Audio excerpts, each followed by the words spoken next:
Yeah. So the old head coach, Dante Cook, actually, we connected this during the Gridiron Gang training. So he's been sending the old school Purdue Poly Tech. He sent some kids there, and then I was connected through a mutual friend to coach during those sessions. And him and I were just talking about it. And then one of the things that really stuck out was both our, shared faith in our foundation and beliefs. And then we just started talking. He's kind of a guy that's talking more about like foundational pieces, but he wanted to bring in a guy who had head coaching aspirations and a guy who has, a little bit of credibility as well, and an East Sider as well. Because as a little bit about me, I went through the IPS system and I went to Thomas Carr till 7th grade, actually. And then I was able to move to Fishers in 8th grade, be part of the state championship in 2010 with Rick Wimmer being the starting center. Went to Taylor, played football at Taylor. And so basically with those kind of components and those attributes that I had, him and I started talking. And then basically he's going to give this program to me. He's still going to stay on staff, but he's going to give this program to me to lead it in a way that we can have structure, in a way that we can have just a guidance and a foundation and tradition. And because that's one thing that the biggest thing that Dante is missing was that foundation and structure, because he was so busy of finding equipment, finding jerseys, finding like lockers and all these different things. So he was just so, busy with all those type of items that building a foundation, building a tradition, building a culture had to be on the back burner. And so he definitely, after him and I talked the last couple of weeks, again, this decision has been in a month making, actually. And so, but I am excited to definitely join. I'm sad to leave Hamilton Southeastern and the Fishers community, but at the end of the day, it's something that I wanted to aspire and pursue. And so, I love, it's funny because we play at Howe. So that's where I went. And so that's why I really enjoyed that kind of connection. And then I've actually been to the school a couple of times, and I got our schedule all figured out this summer. We will probably have our first call out meeting probably in the end of May. And then we're expected to have about 24 kids coming back for sure, but obviously through the summer and through a lot of things that we will do. We're trying to increase that number to maybe 30 or 40 here. We have 3 scrimmages already in place, or 2 scrimmages. One's a jamboree in the summer. One will be against Traders Point. Their head coach, Coach Carnes, and I we played together at Taylor. And then a jamboree that we have is against Heritage Christian and Speedway. Coach Kyle Ray coached me at Taylor, and so that had that connection. And then we officially got a scrimmage opponent for August 12th against Muncie Central. So they will be the biggest opponent, the biggest school that we'll play all year. But Kyle Paget, him and I got connected the last year, and so he's looking for an opponent, and he knew I was looking for an opponent. We started talking about our programs and the work that we need to do, and so we thought it'd be at least very beneficial for this first year to be official scrimmage opponents on August 12th. So, but I'm excited to definitely come down to the Indianapolis area. We have a couple of youth camps that I'm trying to get started as well as a service day and a community day to clean up Howe. There's a lot of things that I envision for this program. Just trying to tap in and try to bring as many IPS kids to play football. I mean, that's my biggest goal. And I try to reach out to a couple of the other schools to get that, make it like a kind of unified front.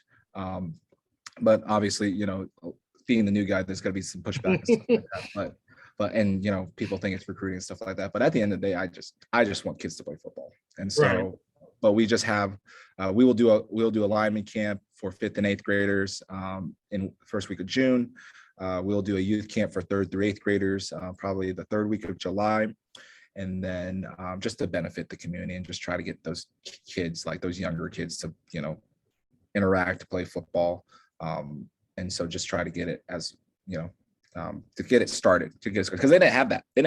A lot of things that programs that I'm used to at Fishers and HSC, like Purdue Poly Tech, does not have that. And so we're trying to get that started here in the next year or so. And so that's a lot of things that we have planned. And one of my biggest goals for the summer is to just recruit kids in our school.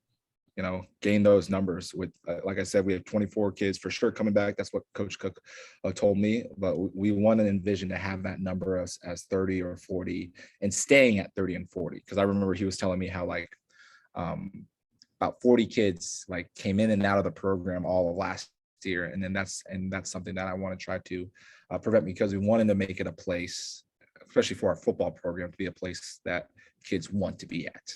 Right. Especially in Marion County. In Marion County, kids can flow wherever, the wayside.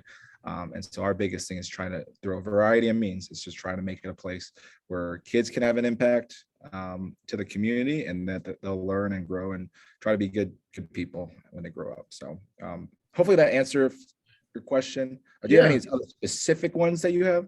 Yeah. So we're joined by Coach Chang, the new head coach at Purdue Poly Tech.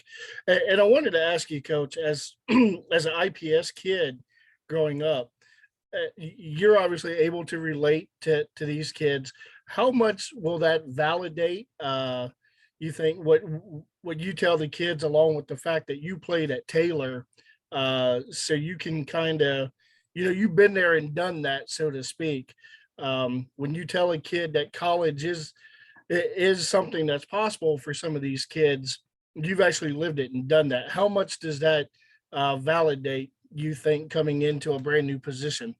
I think it validates a ton. I think that credibility, like, will start in with the buy-in with the kids. That not only, I'm from the area, grew up on 14th in Arlington. My parents own a restaurant there, so that's why I was able to live there. Went to IPS 88, Annie Brokehausen from K to 6, and so I've lived in these neighborhoods, and periodically still work in that neighborhood because my parents still own the restaurant throughout the last 10-15 years. So I have that. I know how this environment in this area is, and big thing is you see it as a success story. And I'll tell them a little bit of my own personal story too. I didn't play organized sports till freshman in high school when I played football, and I was the worst football player. In freshman year, I benched maybe 85 pounds, squatted 115, and power cleaned 95 or something like that. Coach Kelly at Hamilton Southeastern was my position coach at Fisher, so he will attest to that. But then through the work and stuff like that, like, my accreditation kind of shows, winning a state championship 2010, being able to get a scholarship to Taylor. Like, I believe those things. And I think a big thing would be probably if I didn't say that, but if they hear about that, right? Like that, it's different when you say it as your own accomplishments. And sometimes you will have to, and I get that, but it makes a different impact when other people will say it. Like, if they talk to Coach Kelly HSC, he'll probably say the same story and stuff like that. So it does give validation. It does give accreditation to who I am as a coach and who I am as, when I was a player. And I think at the end of the day, they know at the end of the day, I'm going to be consistent. That's my biggest thing. And my biggest thing as the coach is I'm very consistent. Like, I will tell you what you need to hear, not what you want to hear. And sometimes it's not going to be the great, but I will always be consistent, respond back, try to, give you an answer, say no when I can. And so combine that with my accreditation, I think that kind of proves and will build a good momentum to the new year. And Coach, the only other question that I had for you take over a very, very young program, a program that's in its infancy. What will be the definition of success for you this season? I think just a few things I can pinpoint out for success is increasing our numbers, and consistent numbers would be good. I know for sure we have some players on the team. I just some visiting the school, talking to the staff that's already there. There are players there, and I think biggest thing is establishing a tradition and establishing a culture that kids want to come. And I think a biggest byproduct of that is when kids stick around.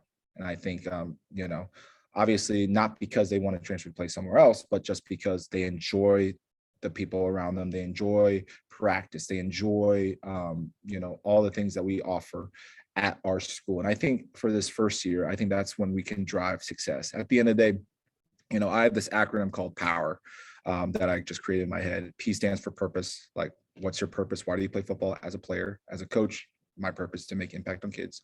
O is for ownership. Okay, kids have to make sure they have ownership responsibility. And then W is for win. Like, we still want to win.